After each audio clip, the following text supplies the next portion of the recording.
Já já tô de volta aí. Boa noite, galera. O Matheus aí vai acompanhar um pouco. Daqui a pouco ele vai chegar em casa para a gente estar trocando essa ideia aí. O Matheus aí vai. Deixa eu fechar aqui, mandar em outros grupos também aqui, galera. Só espera um pouquinho. A gente já começa a conversar aí, viu? É jogo rápido. Não demora muito.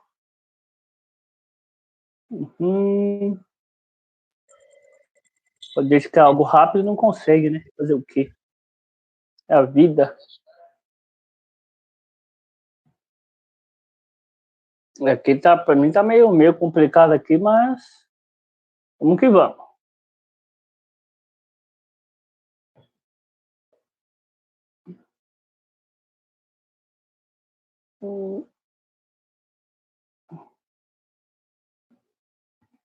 Vamos entrar aí, galera. Chama todas as pessoas que vocês conhecem na Terra e fora dela.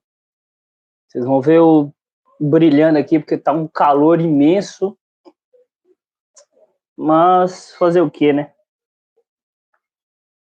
Por enquanto vai ter que ser assim. Já tô iniciando. Com a gente que as coisas que aí demora para achar, né? Tá uma gambiarra aqui para falar com vocês aqui, mas já vai se resolver.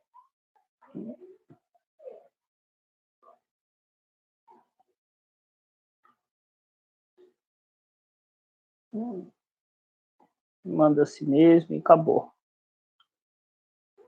Vai manda. Ok. Bora. Agora vai ficar essa parte preta aqui na minha tela, é a coisa mais horrível que tem. Mas fazer o quê?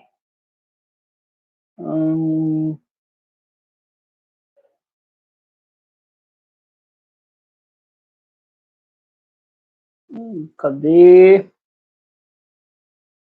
Ei, meu Deus do céu. Vai ser aqui mesmo.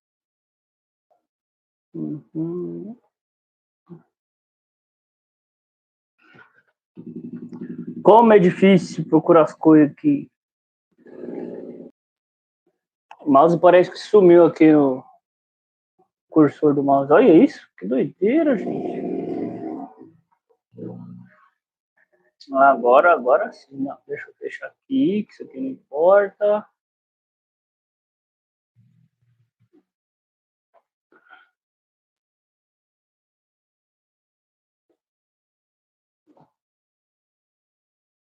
Aí, vamos ver se eu consegui, né, ler.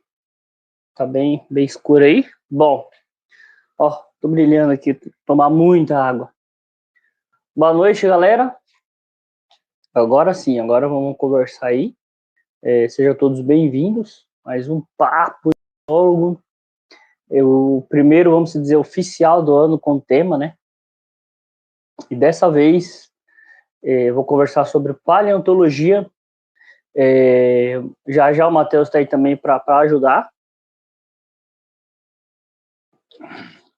Então já chama todo mundo aí, manda para todas as pessoas que vocês conhecem, que no final também vai ter uma surpresa aí. Bom, vamos começar então, né? A princípio, não sei se vocês sabem aí o que significa paleontologia, né? Ela muitas pessoas às vezes confundem ali com arqueologia, que no finalzinho também vou estar falando um pouco da arqueologia. No Brasil é o mesmo órgão, o IPHAN, que vai estudar mais a fundo tanto arqueologia e paleontologia. Bom, e vou mostrar também alguns sites aí e um vídeo que eu achei bem interessante na internet, tá? Bom, primeiro, a paleontologia, ela vai unir a geologia com a biologia. Dentro da paleontologia tem várias outras áreas também, que eu vou estar falando um pouco mais para frente, tá? Então, basicamente, resumo da paleontologia é isso. E para também falar um pouco disso, o que são fósseis, tá? São restos, vestígios de organismos que têm idade superior ou igual a 10 mil anos, tá? E que de alguma maneira estejam preservados. Então, isso que vai se determinar um fóssil, tá? Antes de mais nada. Aí, lembrando que não precisa ser, além de osso, tá? Voltado mais para os mamíferos, mas tem uns que é preservado em âmbar. A gente conhece muito nisso aí no Jurassic Park, os primeiros que encontraram mosquito lá no âmbar, e também sobre plantas e pedras de calcário, enfim, tem outros componentes, tá? Mas, a princípio, fósseis, voltado para o estudo de animais, vai ser isso. Agora eu vou falar só divisão. Não sei se vocês sabem quais as divisões que compõem essa matéria, né? Vamos supor que nem uma matemática, uma química, uma biologia, ou geografia também, você começa estudando a principal, né? Aqui seria a paleontologia, e depois ela começa a se ramificar. Aí você vai escolher qual que agrada mais. Bom, vai ter acho que é melhor até ler aqui do lado, que ali tá meio ruim. A paleozoologia, que vai estudar os fósseis de animais. A paleobotânica, que vai estudar as plantas. Fui chupar a bala agora, logo de falar. A micropaleontologia, que vai estudar os micróbios, as partes microscópicas também. A paleobiologia, que vai estudar os conceitos evolutivos ecológicos. Eu não sei se essas no Brasil tem muito, tá? A paleozoologia e a paleobotânica tem. Acredito que até a micropaleontologia vai ter. Agora, essas aqui eu não conheço, né? Até hoje não conheci nenhum profissional que vai estudar nessas áreas. Vamos ter também a paleontologia, que vai estudar os ecossistemas do passado. Então, pra vocês terem ideia. Lógico, se você estudar animais, vai pegar um pouco de plantas, né? Mas não que vai ser específico daquilo. Então, ainda mais ecologia, que vai estudar a ecologia do passado, vai ter um pouco relação, mas não vai ser específica para isso. A gente tem também a telafonia, essa realmente eu não conhecia, que é o estudo da formação e extinção dos fósseis. Inclusive, né, nessa pesquisa que eu fiz, foi a primeira vez que eu ouvi falar dessa divisão da paleontologia. Confesso que fiquei bem curioso para saber um pouco mais. Temos a paleoanatomia, também não conhecia, que estuda a anatomia dos fósseis. Não, nossa senhora, daqui a pouco eu estou em transição aqui, que você falou. Não sei se ela vai estar vinculada diretamente à paleozoologia, ou vai ser uma divisão assim, não tão intrínseca, né? Isso aí eu não vou poder falar para vocês. Temos a... Vixe Maria, não consigo ler. Paleo... Esse é difícil de ler, viu? Paleoiquinologia, que é estudo de vestígios fósseis, como pegadas. Essa também é a primeira vez, tá, galera? Que eu li sobre isso, nunca tinha ouvido nem falar. Para mim fazia parte do paleozoologia. Tem a biocronologia, que é estudo do desenvolvimento temporal dos eventos paleobiológicos. O que é? Não tenho a mínima ideia. Eu nem sei como que faz esse estudo. Para mim também é novo. Por isso que eu falo, vou abordar a paleontologia no contexto geral, que se fosse pegar específico de cada um, vixe, aí ia ter mais de horas e horas. E lógico, devia achar um profissional, né, especialista para isso, que trabalha com isso, para explicar melhor para vocês. E por último, a sistemática, tá? Depende de onde você vai estudar, ela é vinculada a essa ou a evolução, tá? Eu considero mais ela como evolução, que é o estudo da classificação de espécies de fósseis. Essa sub-área permite uma compreensão mais profunda da evolução, diversidade e adaptações dos organismos ao longo do tempo. É bem complicado quando você... Não sei se já leram alguma coisa da evolução, mas é bem complexa. Acabar com essa bala logo, que tá me atrapalhando. Não é tão fácil assim.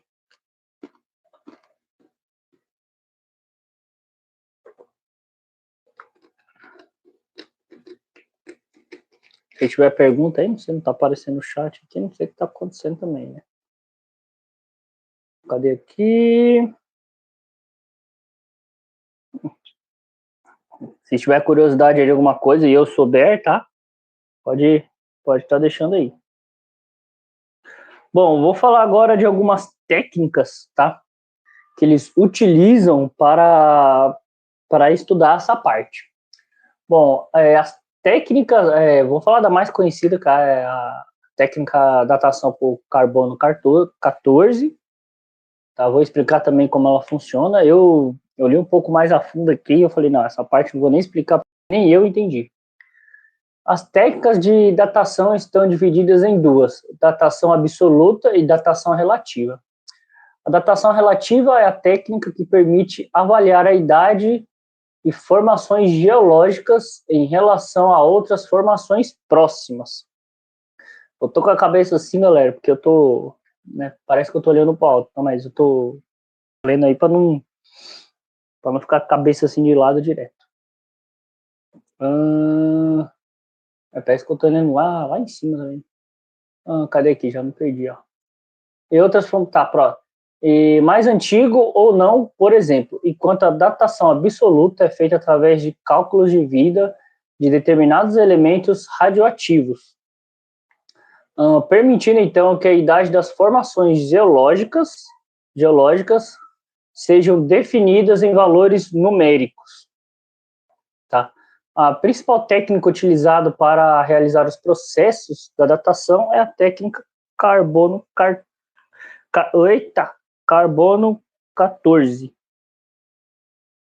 O que seria esse... Vocês devem ter ouvido falar muito aí do carbono 14. Então, para mim parece um trava-língua. O que ele é?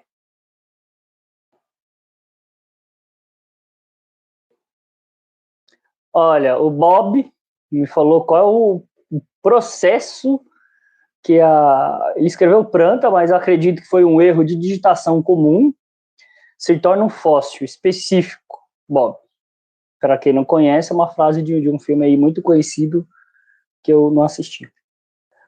Primeiro vai ter a parte de âmbar, às vezes ela pode ficar ali fossilizada no âmbar ou no calcinada ali numa formação geológica. É os meios que eu conheço que ela pode ficar, né? Ou, bem lembrado, em geleiras também. Encontrar alguns fósseis aí de plantas preservados ali no gelo, mas não é tão divulgado assim que nem os ossos de dinossauros, que além de ser mais bonito, é mais interessante, né? Do que essas formações aí de calcário, gelo ou até em âmbar. Se tem outra, não sei, né? O que eu lembro são essas três. Quem não sabe o que é o carbono... Cara, eu vou nem falar esse número, porque parece que eu não consigo mais falar esse número. Carbono 14. Eu não vou falar porque eu falei 5 vezes e errei 6 aqui. É um isótopo radioativo que é formado na estratosfera.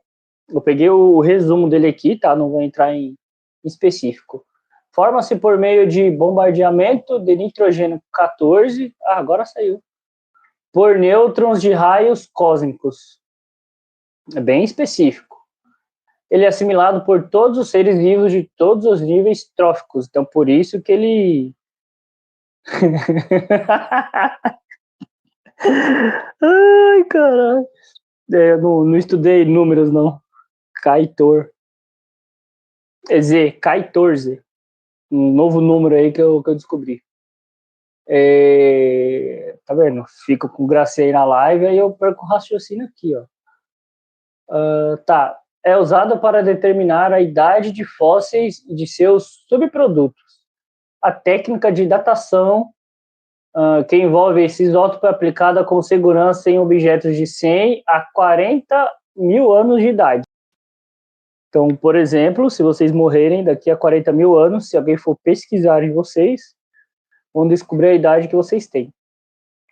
E seu tempo de meia-vida é de aproximadamente 5.730 anos. Eu li sobre o cálculo, não entendi nada, né? Eu já li algumas vezes, não entendi nada. Aí, como eles descobrem que tem mais de 40 milhões de 40 mil anos, e se tem 1 milhão de anos? Eu não tenho a mínima ideia como eles descobrem isso. Agora eu vou mostrar aqui para vocês, deixa eu ver se o seu mouse vai ajudar aqui, né? Eu acredito que não vai ajudar, mas, por via das dúvidas, cadê eu já? Ah, tá aqui, achei. Vou virar a câmera aqui. Bom, se estiver, deixa eu virar um pouco aqui, ó. Não sei se vocês vão estar vendo bem aí, tá? Eu tentei deixar a tela mais próxima possível. Então aqui, galera, vai ser a parte da divisão do Brasil de parte de estudo aí de fósseis, tá? Então é se dividir aqui, ó, pela bacia do Paraná. Eu não vou me atentar muito, porque aqui, ó, se vocês não estiverem vendo aí, vocês me avisam, tá? Se estiver ruim, que aí eu aproximo mais lá. Aqui, cada cor vai representar um... Se estiver enxergando bem as letras também, cada cor vai representar um momento histórico aí da Terra, tá? Então, eu não vou ler todos, que é muitas cores aqui. Eu vou ler as principais aqui, ó, que vai se destacar mais no Brasil. Apesar que tem várias cores aqui, né? Bom, enfim. Então, a bacia do Paraná, a bacia a Amazônica e a bacia do Parnaíba, aqui também encontra bastante coisa, ó. Ele vai estar no, pelo que eu entendi dessa cor, se for parecido, do Cretáceo, tá? Então a gente tem provavelmente vai pegar o Paraguai aqui também, essa bacia do Paraná, tá? Então aqui no Rio Grande do Sul, inclusive, foi encontrado o fóssil mais antigo de dinossauro, não vou lembrar o nome dele, que é bem difícil. E teve uma curiosidade, porque quando ele foi encontrado, todo fóssil que é encontrado aqui no Brasil, tá? É direito da União. Boa noite, Roseli. Tem poder da União, então não vale dinheiro nada. Só que o que acontece? E para ele sair da União aqui, né, é difícil, mas tem que ter um monte de documentos. O que aconteceu? Ninguém se sabe como esse fóssil foi parar lá na Alemanha. Eu tô em dúvida entre Alemanha e Inglaterra, mas eu tô com a minha dúvida é 90% Alemanha, tá? E aí descobriram, então o Brasil pediu a devolução desse fóssil, tá? Estava em estado, não lembro agora se foi completo. E saiu essa semana a notícia, agora foi... Cara, faz tempo, não sei se foi em 2019, faz uma galera aí de tempo aí que foi enviado lá para a Alemanha sem o Brasil saber, né? Agora alguém deve ter pegado e vendido aí por um preço, porque dar um negócio desse aí, eu acho que é... Eu acho não, na minha visão é difícil. E esse dinossauro, ele media 2 metros de altura. Então era um dinossaurinho bem simpático, tá? Mas enfim, aqui, ó, voltado já para a parte da costa, aqui onde fica a Mata Atlântica. A Mata Atlântica, ela vai parar aqui, ó, vai pegar toda a costa, vai pegar um pouco do Rio Grande do Sul, não só a costa. Se pegar ali mapas antigos, a Mata Atlântica, ela avança aqui, ó, tá? Ela avança um pouco ali para a região de Goiás, Mato Grosso do Sul. Só que conforme foi crescendo a população, ela foi bem diminuindo. Não é à toa que ela é considerada, junto com o Cerrado, como um dos hotspots do Brasil. É isso aí para uma outra situação. Vamos ter aqui também, ó, a Borborema. Você já deve ter ouvido aí, encontra aí de alguma coisa aqui na Borborema, que vai estar tá ali, ó, pela cor. Vixe, Maria, bem difícil saber que cor é essa aí, que tem um monte de laranja aqui, ali do Cenozoico, eu não estou conseguindo ler, mas vai fazer parte ali do Cenozoico. Não só Borborema, a Tocantins também, a bacia do Tocantins pega bastante parte, ó. Vou pegar essa, até a Serra da Mantiqueira aqui, que vai ficar no Rio de Janeiro. Bom, enfim, vou... Oi, quem tá aí? Bom dia, boa tarde, boa noite. Deixa eu voltar aqui para mim. Nossa senhora, parece que veio um sol aqui na minha cara. Bom, antes de eu falar, eu vou voltar a tela aqui de novo. Não, deixa eu terminar isso aqui, depois eu mostro os outros sites, senão fica muito bagunçado. Bom, primeiro eu vou falar do Megatherium americano. Não sei se vocês conhecem isso, tá? Mas o que acontece, esse Megatherium? Ele foi a maior preguiça que já existiu na Terra. Então, se vocês chamam outro de preguiçoso, não existe pessoa mais preguiçosa que você. Sim, existe. E esse é o Megatherium americano. O que acontece? Só para vocês terem uma ideia. O mamute, tá? Ele tinha ele podia pesar até 20 toneladas. Lógico, de peso não supera. Mas o tamanho, dependendo da espécie do mamute, ele podia chegar a 5 metros de altura. O Megatherium, em pé, ele podia chegar a 6 metros de altura. Exatamente, ó. E esse Megatherium, por incrível que pareça, era uma preguiça, era uma enorme preguiça herbívora. Então, o que aconteceu?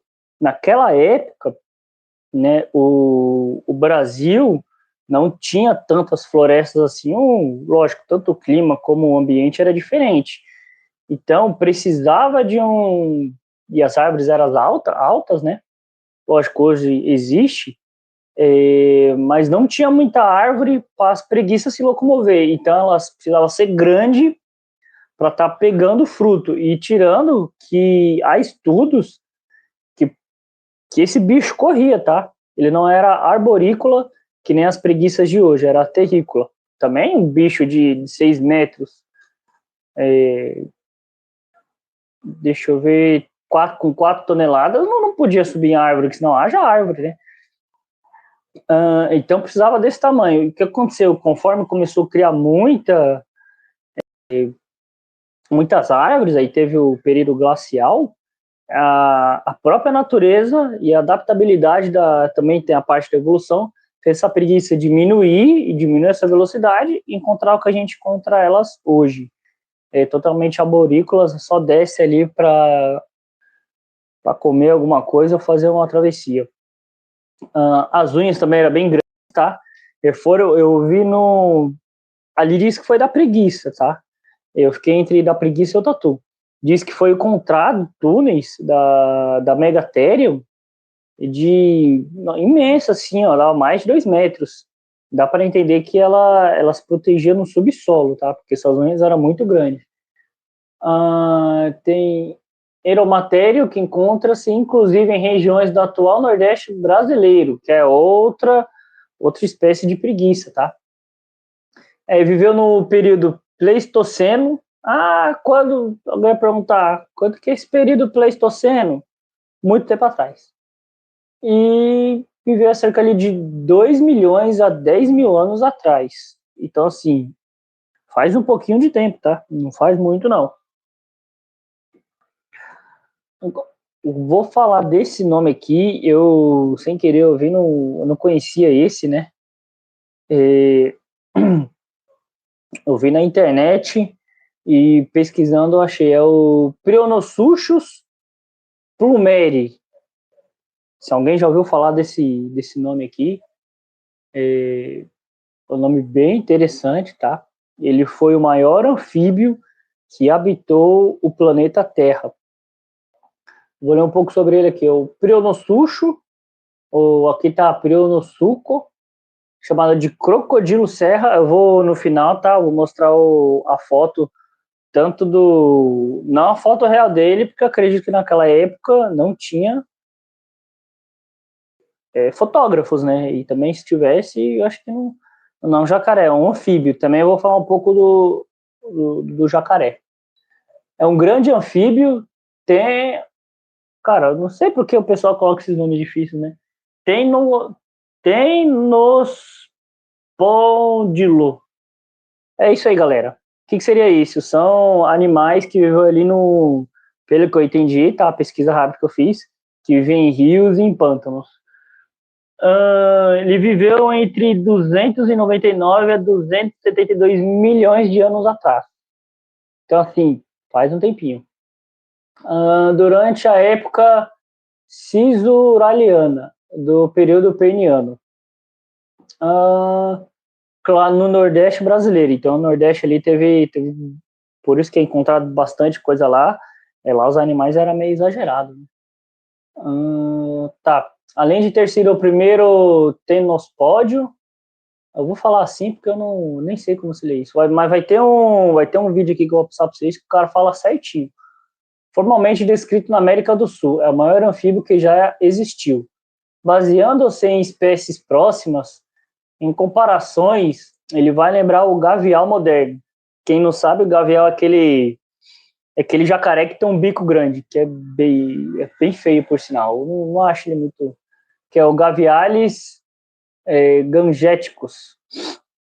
Estima-se que podia exceder 5,5 metros de comprimento. Então, pensa um sapão grandão.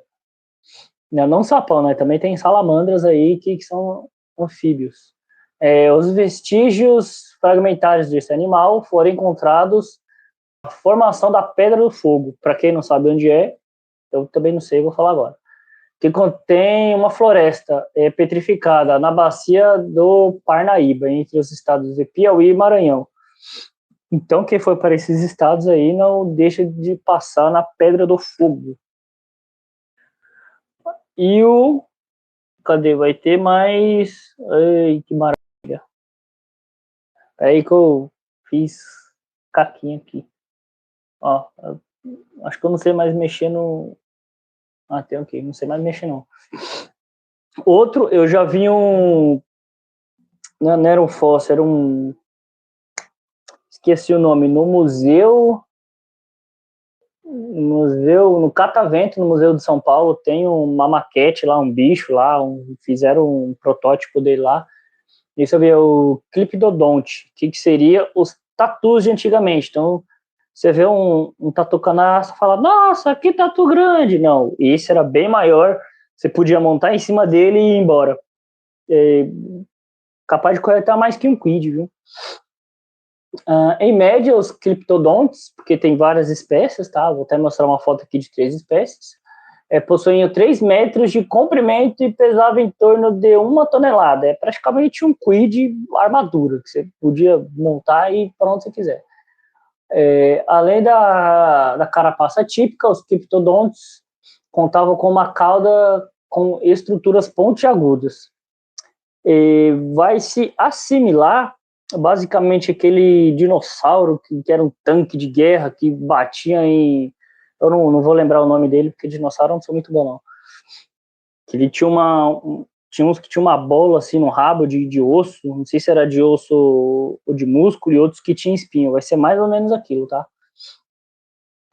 Os dedos dos criptodontes possuíam pequenas garras nas porções terminais, que, diferentemente dos tatus atuais, provavelmente não eram usadas para a construção de tocas. Esses animais também possuíam dentes alongados, que eram usados para cortar e triturar vegetais. Então, por isso que do Megatherium, né, ele fazia tocas diferentes desses tatus aí. Então, por isso que quando encontraram, né, alguns podem achar, era os tatus de antigamente. Não, os antigamente não queria cavar, não, era preguiçoso.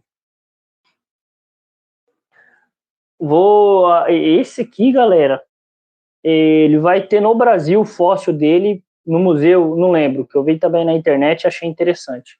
Eu não conhecia.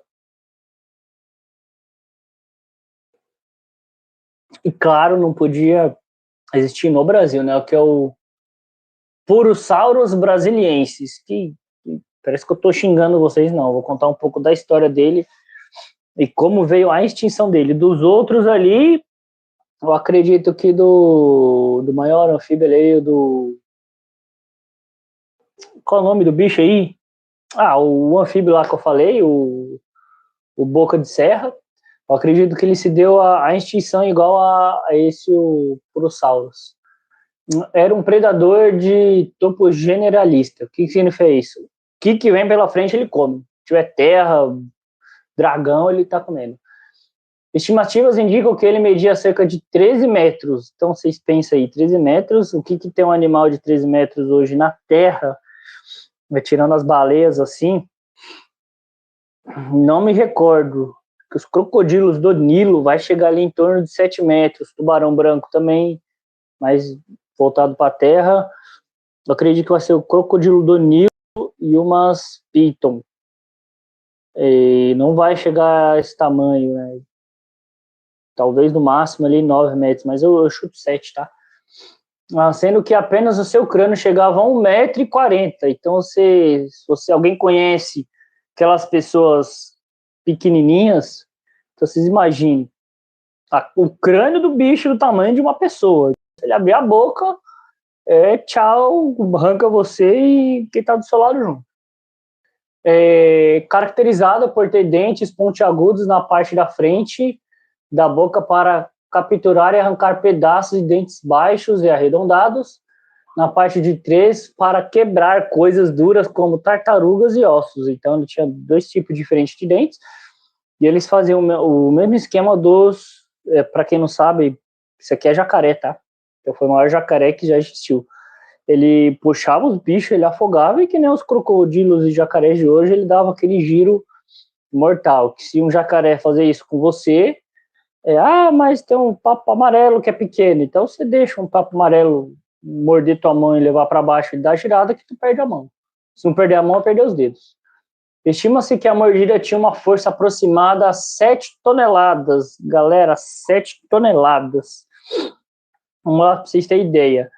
Hoje, a maior mordida, considerando as 3, vai estar do crocodilo do Nilo, que vai estar ali, deixa eu ver se eu me lembro, de 3 a 3.500 toneladas, tá?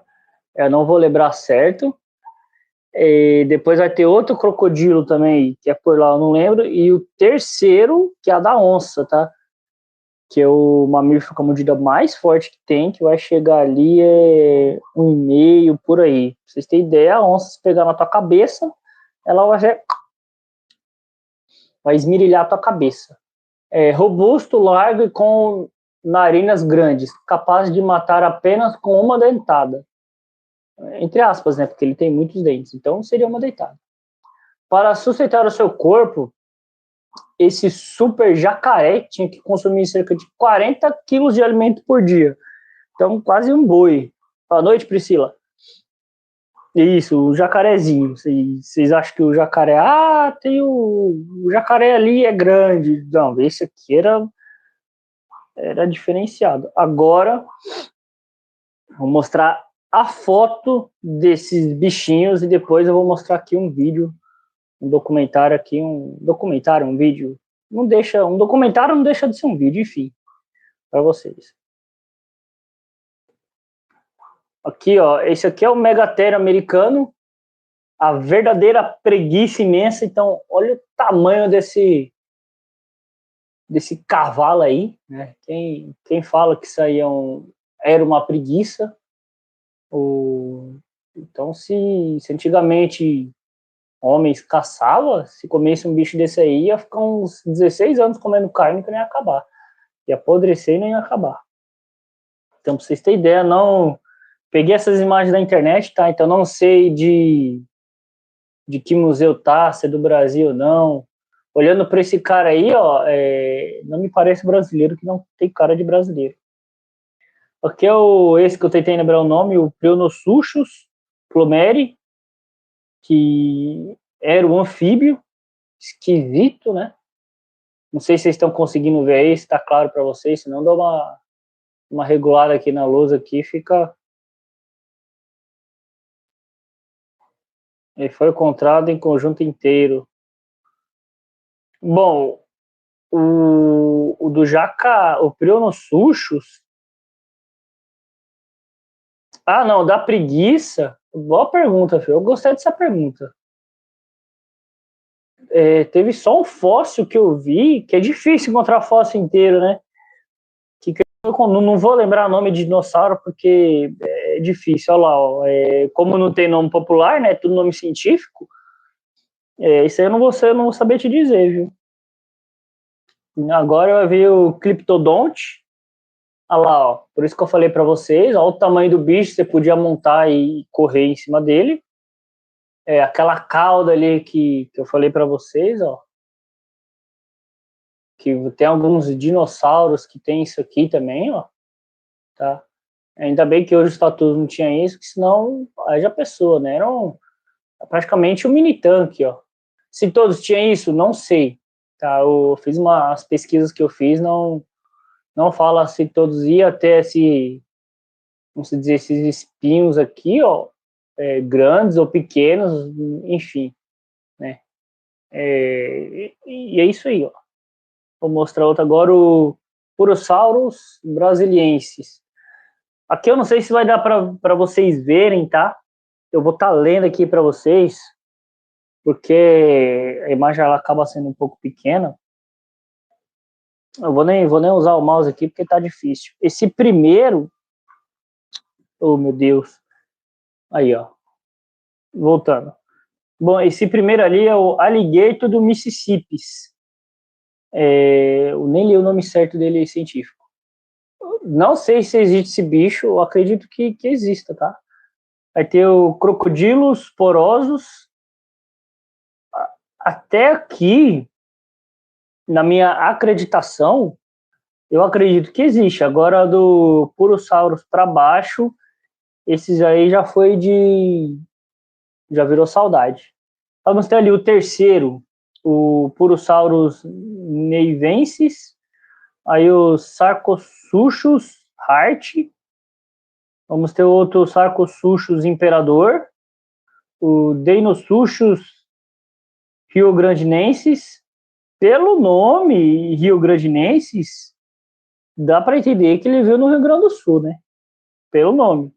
O Deinosuchus rugosus e esse jacarezão aí, ó, com o tamanho do focinho desse bicho aí, cara, tá maluco? Parece uma van, um ônibus, o Purosaurus brasiliensis. Então, vocês imaginam vocês lá de boa nadando e ver um desse.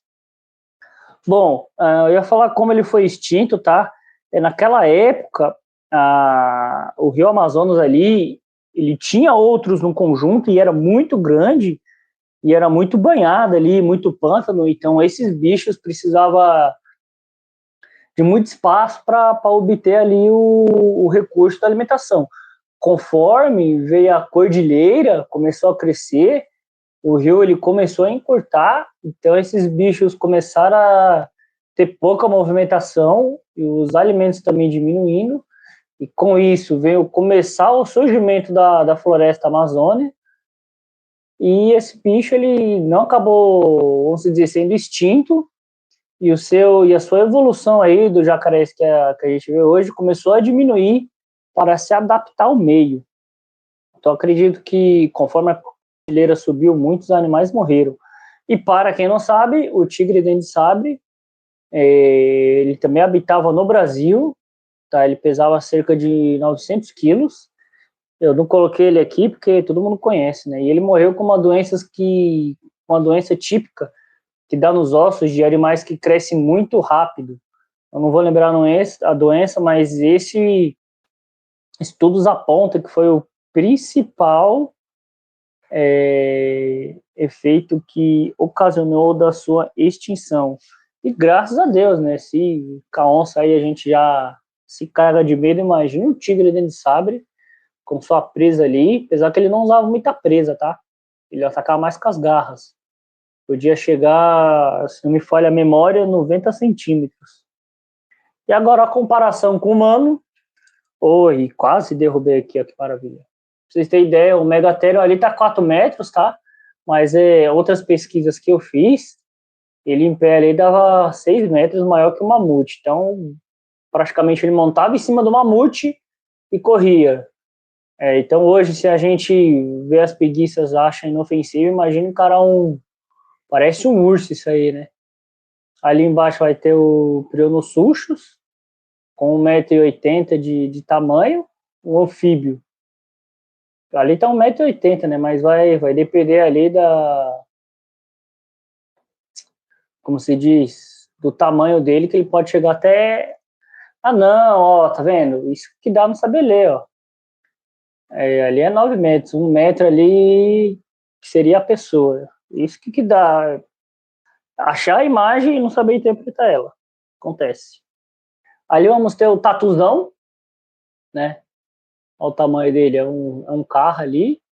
E o de baixo ali, o jacarezão. Tem dois ali, eu acredito que. Ó, nem na imagem eu consigo ver. Não me parece que é um macho ou a fêmea. Agora, qual que é o macho, qual é a fêmea, eu não tenho a mínima ideia. Deixa eu virar para mim agora e que aqui é nossa senhora. Agora, bom, desse acabou, vou mostrar agora uns sites para vocês interessantes, tá? Se eu conseguir aqui mexer, consigo, que maravilha. Tá, vamos fechar aqui. Calma aí que eu já mostro aqui para vocês, viu? Vou ter que apagar de novo. Vou virar a câmera e apagar a luz, que agora vai ser mais focado para a tela do que para mim. Aqui, galera, quem tiver mais interesse, tá? Eu vou estar depois disponibilizando esse link quando eu editar o vídeo e postar no YouTube. Para quem quiser estar interesse, esse aqui, ó. Deixa eu voltar aqui, que é interessante, ó. É o Paleontologia em Destaque. Quem gosta desse tema aí, quiser saber um pouco mais, tá? Isso aqui é uma revista brasileira. Ela é publicada, não sei muito bem quando ela é publicada, tá? Eu vou mostrar só um índice. Ó, vai ter os relatos. Então, assim, quem gosta de ler muito, eu não sou muito fã em ler coisas na internet, vai gostar desse aqui. Vou deixar assim, vai ficar melhor para vocês verem. Ó, eita, nós, maravilha. Espera aí que eu vou continuar aqui. Então, aqui vai ter os relatos, certo? Vamos ter aqui os resumos, que é um monte de coisa, e olha o tanto de páginas que é.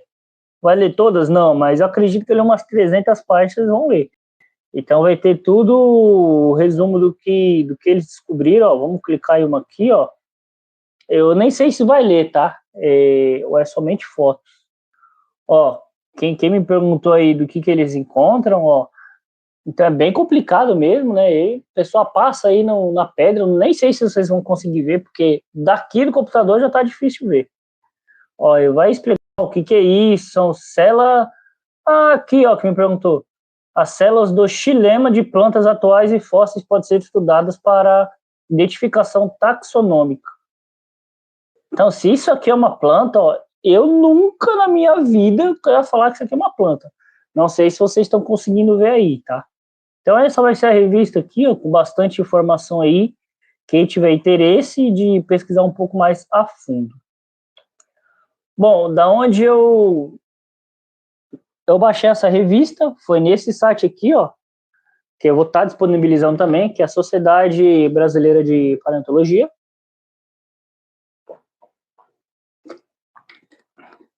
Vou dar uma passada rápida aqui para vocês, ó, para vocês verem como que é, tá? Aqui tem log, senha, vocês aqui, quem quiser se cadastrar aqui, ó, vai ter... Não, isso aqui não interessa, diretoria, eu não quero saber diretoria. Cadastro, associado e publicações, ó, vai ter eventos, Análise e resumos, vai ter aqui, ó, Congresso Brasileiro de Paleontologia. Se clica, eu não vou clicar aqui não, tá? Mas quem tiver interesse, só clicar aqui, descobrir aonde que vai ser, quando vai ser, enfim, como que faz para ir lá. Quem gosta desses eventos, aqui, ó. Não, tá perto, né? Em 2023. Não, tá ótimo isso aqui. Ainda bem que tá bem atualizado. Não sei quanto tempo acontece, mas só faz 3 anos que aconteceu. Bom, se alguém quiser ir também, conseguir voltar aí no tempo, pode estar indo. Bom, aqui vai ter os eventos. Não sei se vai ter evento aí para agora, ó. Uma revista brasileira. Vocês clicam aqui, ó, e a última publicada foi, já faz um tempo, ó, 2024. Não sei se eles atualizam, tá 2024 e que 2023. Bom, não sei. Não sei se eles atualizam com frequência aqui, eu não sei como que é a parte de estudo de paleontologia no Brasil, tá? Enfim, não tem muitas revistas aqui, eu não sei se eles deixam todas também disponíveis aqui para a população, ou se tem que se cadastrar primeiro. Eu achei aquela ali, foi até deu um trabalhinho para me achar. E agora, vou passar um vídeo aí para vocês, eu vou ficar caladinho, desse canal aqui que eu achei hoje. Eu assisti um vídeo interessante deles que contam os maiores predadores do Brasil, tá? Ele vai falar um pouquinho, ó, o vídeo de 12 minutos aí, então depois a gente pode até comentar um pouco sobre. O homem tá aqui, acho que vai dar para vocês ouvir.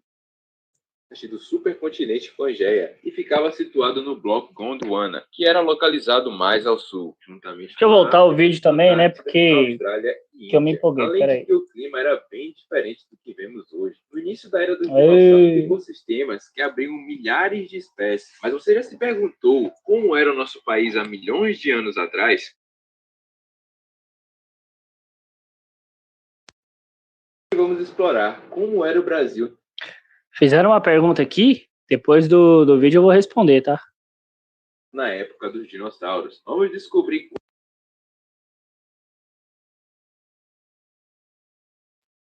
como ao longo de milhões de anos. Então, aperte os cintos, porque essa jornada vai ser épica.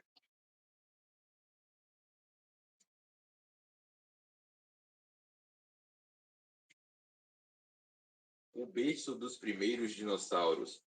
Para entender como era o Brasil na época dos dinossauros, precisamos voltar no tempo, há mais de 200 milhões de anos atrás, no período Triássico, quando o mundo era bem diferente. Naquela época, o Brasil fazia parte do supercontinente Pangeia e ficava situado no bloco Gondwana, que era localizado mais ao sul, juntamente com a África, Antártida, Austrália e Índia. Além de que o clima era bem diferente do que vemos hoje. No início da era dos dinossauros, o Brasil era um lugar frio e árido. Grandes geleiras cobriam parte do território, especialmente no sul, e desertos se estendiam por outras regiões. Mas à medida que o clima foi mudando, o Brasil se transformou. No final do Triássico, um evento conhecido como Evento Pluvial do Carniano trouxe chuvas intensas e um clima mais úmido para o interior da Pangeia. As paisagens áridas deram lugar a florestas exuberantes e lagos, criando um ambiente propício para a diversificação dos dinossauros. Durante o Triássico, a vida no Brasil era dominada por animais que haviam sobrevivido à grande extinção no final do Permiano, a maior extinção em massa da história da Terra. Entre esses animais estavam os sinapsídeos, parentes distantes dos mamíferos, e os anfíbios temnospondylos, que viviam em áreas úmidas e próximas a lagos. Também haviam répteis primitivos, como os procolofonídeos, que se alimentavam de plantas e insetos. Esses animais eram pequenos e ágeis, capazes de sobreviver em um ambiente hostil e em constante mudança. Mas o grande destaque do Triássico brasileiro foi o surgimento dos primeiros dinossauros. Foi aqui em que viveu o Stauricossauro, um dos dinossauros mais antigos do mundo. Ele foi descoberto no Rio Grande do Sul e viveu cerca de 233 milhões de anos atrás, no final do período Triássico, com cerca de 2 metros de comprimento e 12 12 quilos, ele era um pequeno predador ágil que caçava insetos e pequenos animais. Mas o Stauricossauro não estava sozinho. Ele vivia na formação Santa Maria, uma região no Rio Grande do Sul que é um verdadeiro tesouro paleontológico. Essa formação é conhecida por abrigar alguns dos fósseis mais antigos e importantes do mundo, incluindo vários dinossauros que viveram no Triássico. Um desses dinossauros é o Gnathovorax, um predador maior, com cerca de 3 metros de comprimento. Ele era um dos principais carnívoros da época, caçando outros dinossauros e animais menores. O Gnathovorax era um animal robusto, com uma mordida poderosa e garras afiadas, capazes de abater presas maiores do que ele mesmo. Mas nem todos os dinossauros da formação Santa Maria eram carnívoros. O Saturnalia, por exemplo, foi um dos primeiros dinossauros herbívoros, com cerca de 1,5 metros de comprimento. Ele era pequeno e ágil, com dentes adaptados para mastigar plantas. O Saturnalia era considerado um dos primeiros membros da linhagem que daria origem aos gigantes saurópodes, como os Diplodocus e os Brachiossauros.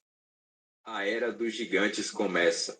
Durante o período Jurássico, o supercontinente Pangeia começou a se dividir. Essa separação foi um dos eventos geológicos mais importantes da história da Terra. E o Brasil estava no centro dessa transformação. No início do Jurássico, o Brasil ainda fazia parte da Pangeia, mas as forças tectônicas já estavam em movimento, preparando o cenário para a formação dos continentes em que conhecemos hoje. Por volta de 200 milhões de anos atrás, a Pangeia começou a se dividir em dois grandes continentes, Laurásia ao norte e Gondwana ao sul. Essa separação foi lenta, mas constante, e ao longo de milhões de anos, o Oceano Atlântico começou a se formar, separando a América do Sul da África. Enquanto isso, as forças tectônicas que estavam separando os continentes também criaram cadeias de montanhas e vulcões. No Brasil, uma dessas cadeias de montanhas começou a se formar entre o que hoje é a América do Sul e a África. Essas montanhas, conhecidas como Serras do Mar, foram erguidas pela compressão das placas tectônicas e se tornaram uma barreira natural que influenciou o clima e a geografia do país. À medida que o Oceano Atlântico se expandia, o clima do Brasil começou a mudar. As regiões costeiras se tornaram mais úmidas, enquanto o interior do continente permanecia árido.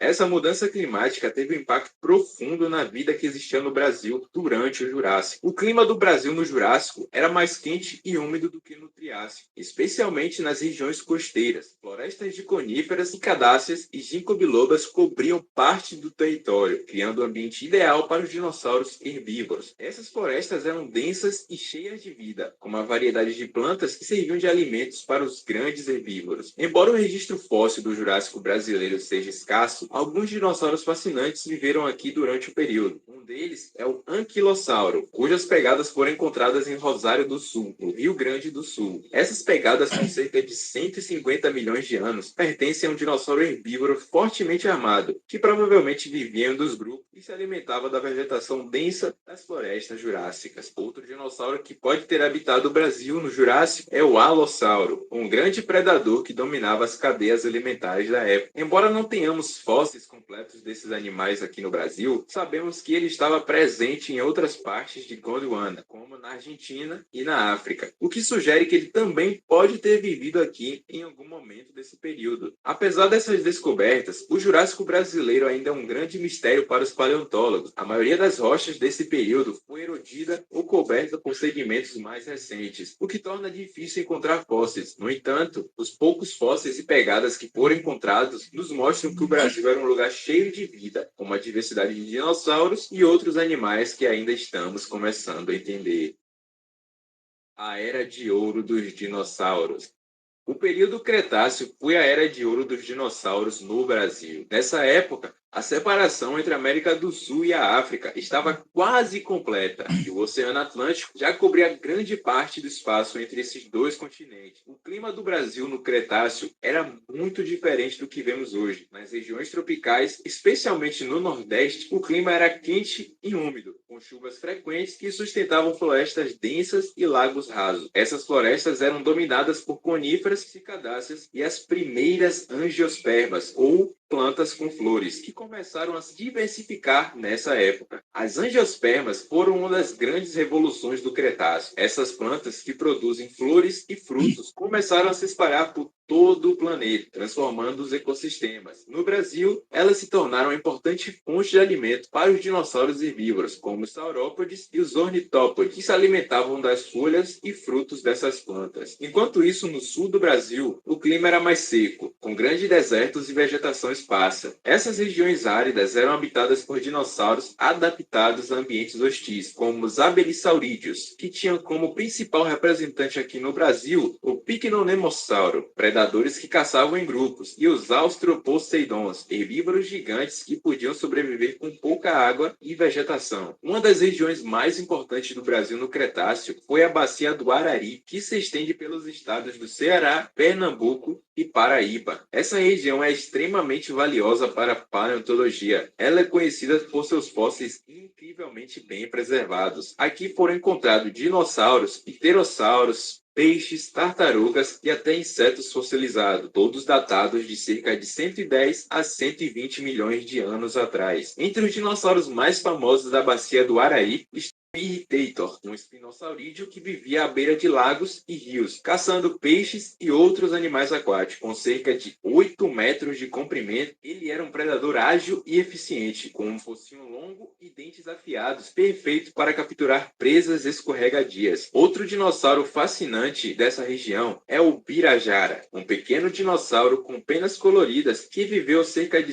10 milhões de anos atrás. Ele tinha longas penas em formato de bastão, que provavelmente eram usadas para atrair parceiros ou intimidar os rivais. O Pirajara é um dos fósseis mais bem preservados do Brasil e nos dá uma visão única da aparência e comportamento dos dinossauros. Ainda no Nordeste, viveu o que conhecemos como o espinossauro brasileiro, ou melhor, o Oxalaia. Descoberto no Maranhão, foi um gigante espinossaurídeo, parente do famoso, é claro, espinossauro, com cerca de 12 a 14 metros de comprimento e pesando até 7 toneladas. O Oxalaia foi um dos maiores predadores que já pisou em solo brasileiro. O Oxalaia era um caçador especializado em ambientes aquáticos. Seu focinho longo e estreito, cheio de dentes afiados, era perfeito para capturar peixes e outros animais aquáticos. Ele provavelmente passava grande parte do tempo em rios e lagos, usando suas poderosas mandíbulas para capturar presas grandes, como os peixes gigantes e até outros répteis. Infelizmente, o Oxalaia é conhecido por apenas 2 fragmentos do seu focinho, encontrados na bacia de São Luís, Grajaú, no Maranhão. Esses fragmentos, embora pequenos, revelam muito sobre esse animal. Eles mostram que o Oxalaia era um predador de topo, capaz de competir com outros grandes carnívoros da época, como os Carcharodontossauros. Mas os dinossauros não eram os únicos donos. Os céus brasileiros também tinham muitas espécies. Uma delas foi a tapejara, um pterossauro descoberto na bacia do Araripe. Era um dos mais impressionantes répteis voadores da época, com uma envergadura de cerca de 3 metros de comprimento e uma grande crista colorida no topo de sua cabeça. A tapejara era um animal espetacular. Essa crista provavelmente era usada para atrair parceiros ou intimidar os rivais, funcionando como um display visual. A tapejara se alimentava de peixes e pequenos animais, planando sobre lagos e rios com suas asas largas e membranosas. Ele é um dos pterossauros mais icônicos do Brasil e nos mostra a diversidade da vida que existia no período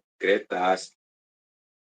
O fim dos dinossauros no Brasil. Mas toda essa diversidade chegou ao fim há 66 milhões de anos atrás, quando um asteroide gigante atingiu a Terra, causando uma extinção em massa que eliminou todos os dinossauros não avianos. O Brasil não foi a exceção. Dinossauros como o Astroposeidon e o Irritator desapareceram para sempre, deixando apenas seus fósseis como testemunhas de um passado distante. Mas nem tudo foi perdido. Alguns dinossauros sobreviveram. As aves. Hoje, o Brasil é o país com a maior diversidade de aves do mundo. Um legado vivo da era dos dinossauros. E é nossa responsabilidade proteger essa biodiversidade, assim como preservar os fósseis que nos contam a história do nosso passado. E assim termina o nosso vídeo. O Brasil na era dos dinossauros era um lugar de gigantes, de paisagens em constante transformação e de uma biodiversidade incrível. Dos primeiros dinossauros do Triássico aos gigantes do Cretáceo, nosso país foi palco de uma história fascinante que ainda está sendo desvendada pelos paleontólogos. E você pode fazer parte dessa história. Visite museus, apoie a pesquisa paleontológica e ajude a preservar o patrimônio fossilífero do Brasil. Afinal, os dinossauros podem ter desaparecido, mas seu legado ainda vive em nossas florestas, rios e na incrível biodiversidade que nos cerca. Se você gostou do vídeo, não se esqueça de curtir, compartilhar e se inscrever no canal para mais aventuras pelo passado do nosso planeta. Um forte abraço e até logo! Então, galera, quem quiser saber mais desse canal aqui, Ancestralis, tá? Eu assisti outro vídeo deles, achei muito interessante. O Driano fez uma pergunta aqui, ó, qual o fóssil humano mais antigo? É a Lucy, que foi encontrado. Vai ter o fóssil verdadeiro dela, não sei onde tá, mas lá em São Paulo, no Museu Catavento, eu cheguei, quando eu fui lá, tirei até uma foto, vai ter tem um boneco lá, eu não lembro o nome agora, um projeto lá que tá ela. Não fóssil, mas é com pele e tudo, tá? Agora, de bônus, eu vou mostrar aqui que eu falei para vocês, ó. Acho que tá um pouco, para mim tá um pouco embaçado ali, ó. Bom, não sei se vocês vão conseguir ler, mas eu vou ler para vocês, ó. Vou passar mais um vídeo rápido também, tá? Sobre arqueologia, não é o tema de agora, mas é interessante saber que nosso país também é rico em muitas coisas, tá? Ó, quem tiver interesse, vou deixar também esse site disponível depois, ó. É o Adventure Club. Eu não vou ler muito isso aqui, ó, mas vai ter um vídeo. É rapidinho, 8 horas de vídeo.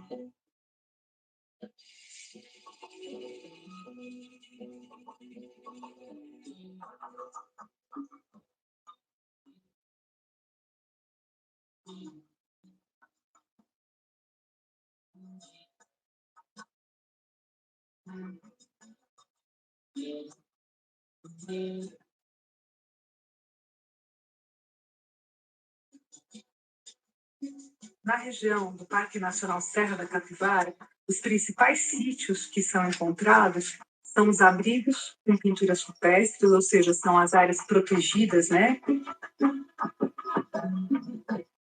Algumas dessas cenas a gente reconhece e a gente trabalha com a questão do tema, da cena e da técnica que foi utilizada para realizar as pinturas.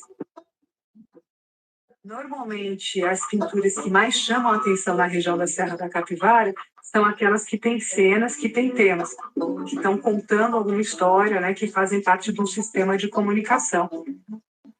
Quando tem uma cena de caça, quando tem uma cena de ritual, né, vários homenzinhos, né, embaixo de uma árvore, quando tem uma cena de dança, quando tem esse tipo de cenas que parecem ter movimento e que juntam, né, vários desenhos, né, vários grafismos, essas são as cenas que mais chamam a atenção na cena da capivara.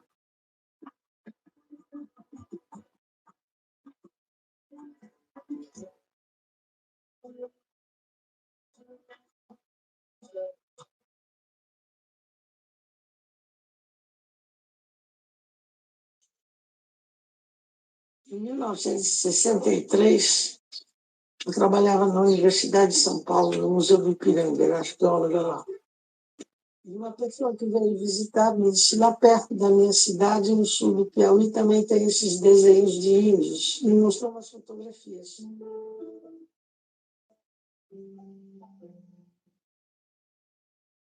Depois, então, veio 64, eu tive que ir embora para a França, mas aquelas pinturas ficaram na minha cabeça. Eu vim em 1973 com os meus alunos da França, eu vim aqui para o Piauí e ficamos aqui 2 meses, e nesses 2 meses nós já descobrimos mais de 100 sítios.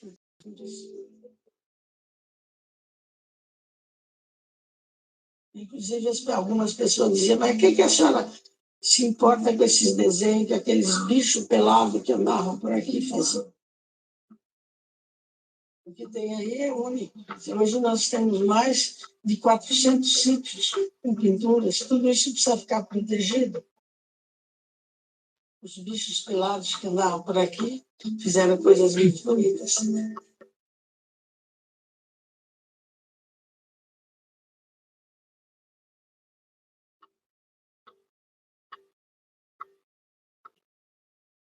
A região da Serra da Capivara, no meu ponto de vista, é o paraíso arqueológico. Embora existam outros locais muito importantes em termos de arqueologia no Brasil, a região da Serra da Capivara ela é de extrema importância pela quantidade de sítios, pelos tipos de vestígios, pela possibilidade de se continuar pesquisando quando os grupos humanos chegaram na América. Em 73 eu já comecei a fazer escavações, quando o resultado da datação foi comunicado, já tinha 58 mil anos. Eu, então, fui ao laboratório e disse, olha, vocês devem ter misturado as minhas amostras com outras, que na América não pode ter 58 mil anos. Aí a diretora do laboratório disse, continue trabalhando lá, mostra aqui.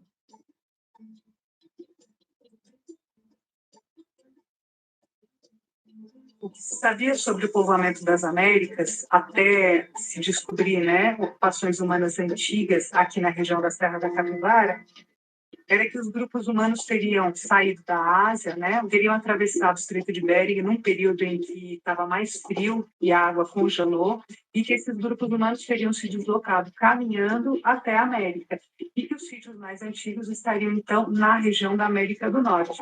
Mas a gente acha que não foi o único período, nem uma única rota, um único caminho. A importância da Serra da Capivara é que era uma região extremamente rica do ponto de vista do meio ambiente. Lá no alto do Planalto era a floresta amazônica e aqui na planície Mata Atlântica. Dois biomas muito diversificados e muito ricos, com fauna, flora diferente. Então, esses povos africanos que chegaram aqui se instalaram aqui na região e não precisaram mais sair daqui porque tinha muita comida, tinha os abrigos, água, todo o necessário para eles viverem. Eles viviam, sim, bem na região, tanto, como diz a doutora Eniede, que sobrava tempo para realizar as pesquisas. O parque é super importante por preservar esses dois tipos de patrimônio, tanto o ambiental quanto o arqueológico e cultural.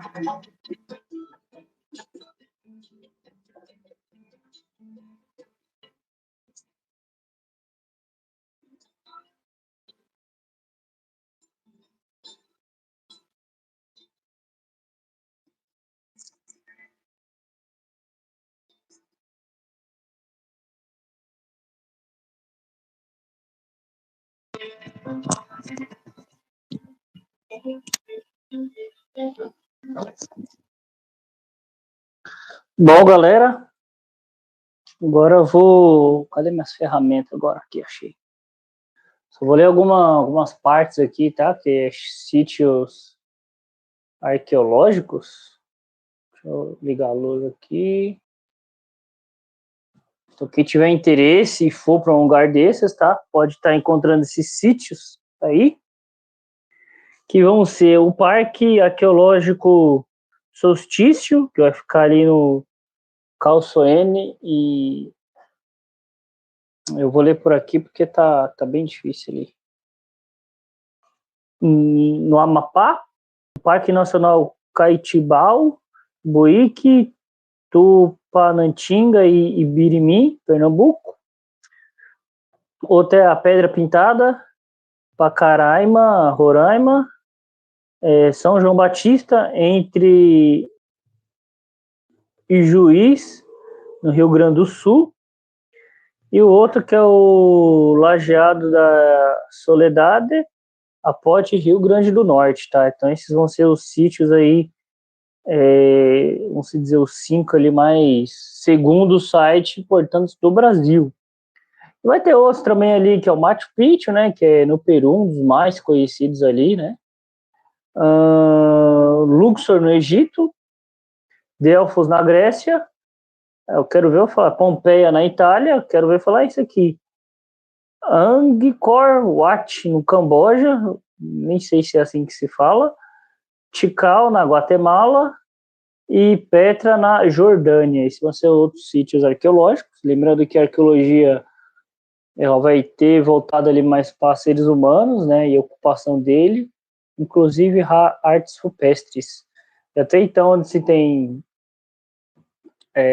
datado a arte rupestres mais antigos que tem, é lá na França, em Bordeaux, tá? Bom, galera, a live de hoje aqui vai se encerrando, né? Trouxe um pouco aí de paleontologia para vocês.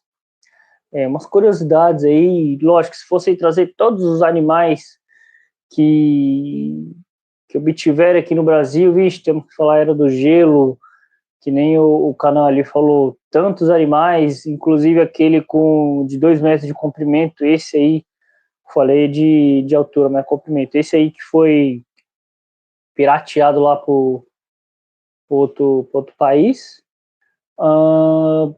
e um dos maiores carnívoros também que temos aqui, que é o Oxalá também. Eu fiquei surpreso, porque esse vídeo eu só assisti um pouco dele, achei interessante, e resolvi aqui passar ao vivo para vocês. Terminando essa live, galera, eu vou lá no Instagram, tá? Postar uma coisa bem bacana que o Matheus não pôde participar hoje, mas ele vai estar comigo aí sorteando o livro. Lembrando que o sorteio vai ocorrer hoje, que é dia 6, até o dia 13, que é a próxima sexta-feira. Eu vou já publicar um post rapidinho, especificando como vocês participam e tudo mais. Obrigado, galera, todos terem acompanhado aí, e para todos que vão assistir. Lembrando que semana que vem, dia 13, o tema vai ser lá na Austrália. Austrália? Não, galera, viajei Madagascar. Vai ter também um tema bem legal aí, que vai ter também alguns vídeos, só que eu não sei se vai passar tudo, porque o documentário, inclusive no YouTube, já achei 2 documentários desse canal, 30 e poucos minutos, né? Não sei se eu vou deixar rolando aqui, vamos ver como vai desenrolar a live. Mas é isso aí, galera. Obrigado pela companhia. Tenha uma boa semana e fique com Deus e até semana que vem.